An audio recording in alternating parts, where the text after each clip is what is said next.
To the virtual press room here at the 2021 BMW Championship. Keith, we are really glad you're here, and you certainly put on quite the performance last week to make sure you were here.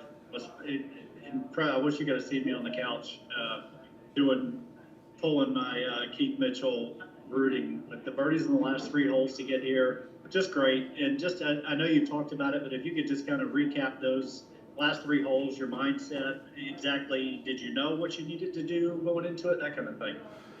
My caddy and I pretty much knew that 12 under was going to have a chance, and that we probably need some help from some other people. But fortunately, we knew 13 was it, and it was the number. So when I had the putt on 18, I figured that if I made that putt, there was no doubt I was in.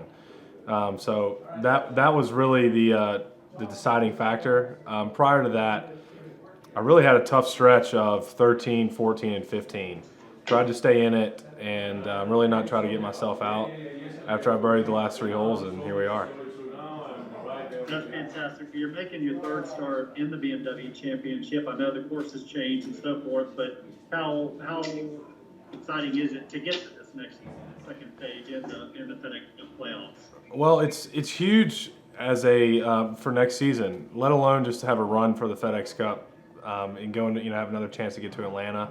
But it gets you in a lot of invitationals for next season. So, a lot of focus is on this week in the BMW and having a chance to get in the Tour Championship. But at the same time, it opens up a lot of doors for me next year in terms of the Arnold Palmer and the Memorial Tournament and some of the invitationals in the Fall Series. So, that's just another added bonus to a great week. Okay. All right. Well, fair enough. Well, with that, we'll take a few questions, and we'll start with Steve DeMeglio with USA Today. Steve, go ahead.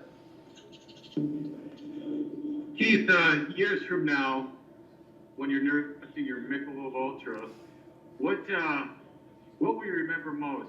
The 6 birdies that you started your round with in Minnesota, or the 3 birdies you ended your round with on Monday? It was 7 birdies, Megs. Come on, what are we doing sorry, here? 7. My bad. You just cut me one short. My bad. I would say they were equally memorable. However, this one was more impactful. The 3 birdies coming down. It really just the way I was playing yesterday was not my best golf, and to be able to finish with 3 birdies, not having my best stuff was something that's really hard to describe because I was relying on my short game a lot yesterday. Probably my weakness compared to my driver, and the fact that I did great around the greens and on the greens really helped propel me to where I was to make 3 birdies. And that's just overcoming adversity, I would say, in my own game, in my own mind. And that's a lot different than when you make 7 birdies in a row, everything's clicking. Yesterday, things weren't, and to finish with 3 birdies was huge. When did you know that you had gotten in? When I walked off the green, I knew that 13 was probably a lock. We weren't certain, but what we saw on the leaderboards, it sure looked that way. You never know what could happen behind you. So once I made birdie on 18 to get to 13, kind of got some thumbs up from some rules officials and media officials, and then it was confirmed when we got in the scoring tent. All right, you get on that's such of a high. How did you celebrate, and how do you make sure that you don't go on a really down low this week? So how do you approach this week?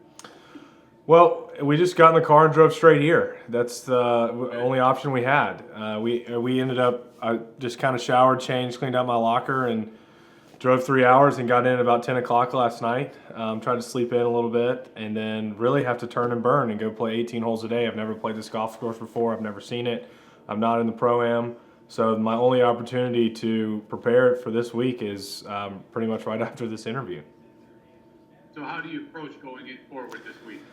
Just try to keep that same momentum going forward. Definitely hit a few balls tomorrow. Try to get some kinks worked out of the driver, and then get used to the green speeds. I'm not sure how they're rolling.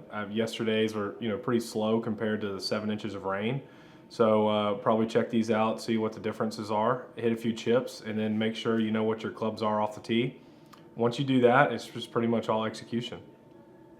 And one last question. Why and how great was it for you to ring that bell? I tell you what, the whole experience was a 10 out of 10. Ringing the bell was really cool, but just being on the trading floor, seeing the history in the New York Stock Exchange, seeing all the artifacts, all the rooms, all the history was equally as incredible. And also, Patrick Reed had the good luck. He rang it last time and won the tournament. So maybe it's starting this new trend that whoever rings the bell has good luck at the Northern Trust. Thanks, big man. All right. Well, Keith, we'll keep it short and sweet, but I do have one last question, as only I could ask you. Taking you way back to the PGA Tour Latin America days when I wrote the piece on you and you were very young and green and so forth. Compare yourself now to the guy then and how far you've come and how confident and just the person and player you are today. I mean, I would say that the main difference is experience, and it's experience in a way that's hard to describe, because when I was on the Latino American Tour, I was so excited to be there, so happy to be able to compete, have a place to play, no matter where in the world it was, and just having a great appreciation for having a PGA Tour sanctioned events to play in. Now, you take me then to now, like sometimes it's hard to imagine the steps I've taken and the road I've traveled, but I always remind myself of those days because they seemed incredibly fun, but knowing how tough it was now would be it makes me even more grateful for those times, because 17 weeks and I think 14 countries, making the cut and not even be able to afford to pay for the whole week itself, and then having a great week like last week and propelling to try to win a FedEx Cup is two completely different feelings. But it all started down there, and it just one step at a time, and here we are. Love it. It's a great answer. We got just last couple. We'll go to Edward Lee. Edward, go ahead. Take yourself off mute and turn your video on if you'd like.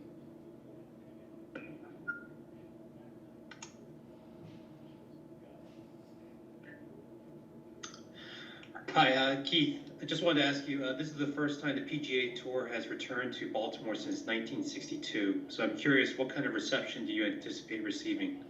That's a great question. Only time I've been to Baltimore, I went to the Oriole Stadium one time, and it was one of my favorite fan experiences. So I don't have much experience with the Baltimore fans, but the one I had was incredible.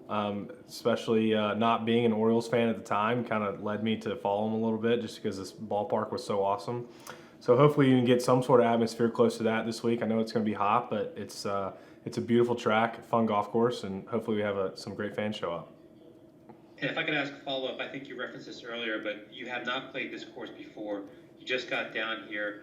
How much does that put pressure in terms of trying to familiarize yourself with this course quickly before Thursday? I'm going to have to lean on my caddy a lot. He's going to be able to walk the course a little bit more than I am. He'll probably get out there tomorrow, watch some balls bounce in the Pro-Am. But it's definitely difficult. Usually we get 2 or 3 looks at a course before we play it. And then now, this is being my 4th year on tour, a lot of times I've had 4 tournaments on a specific course. So definitely a challenge, but I think a lot of guys are going to fight the same thing this week. I don't know how many have actually played here before, so it won't be. It'll be pretty familiar for the rest of the field to have to, I would guess, cram before the first round. Thank you. Okay, and Keith, it looks like our last question will come from Luke Deneen. Luke, go ahead. You can take yourself off. There you go. Thank you. Just going back to the days when you were sort of grinding on mini tours and lower tours, what piece of golf advice would you give your younger self, like now? What would you tell them about how to help play the game? I would say stay patient and stay positive. Fortunately, I did that to be able to be here today. So sometimes I kind of look back and question myself how I actually did it, and I try to channel some of those inner motivational factors to keep me going out here, especially when you're off to a bad start or in a really long stretch. But honestly, it's a step-by-step process to get on the PGA Tour. It's almost impossible for someone to come right out of college and make their way straight to the PGA Tour. So you kind of have to learn the ropes and go through some of the lower tours. And the only way to do that is to really Keep your mind focused on doing the best you can in that specific moment, and the better you do in those moments, the easier the next and the next and the next become, because they only get bigger and bigger. I still haven't competed in a major in some of these WGCs and bigger tournaments, so I'm still going to be learning, and it's going to be the same process that really started right after college, like Doug said, on the Latin American tour. Awesome. Thanks, Keith. All right, well, Keith, that's all we got for you. We appreciate your time as always. Best of luck this week. Always good to see you, and especially here this week. Thanks, guys. Appreciate it. Thank you. Thanks, Keith. Yes, sir. Yeah. How'd I do, JB? World number 1, FedEx Cup number 2, and defending champion of the BMW Championship, John Rahm. John, thanks for joining us for a few minutes. We appreciate the time. Coming off third place.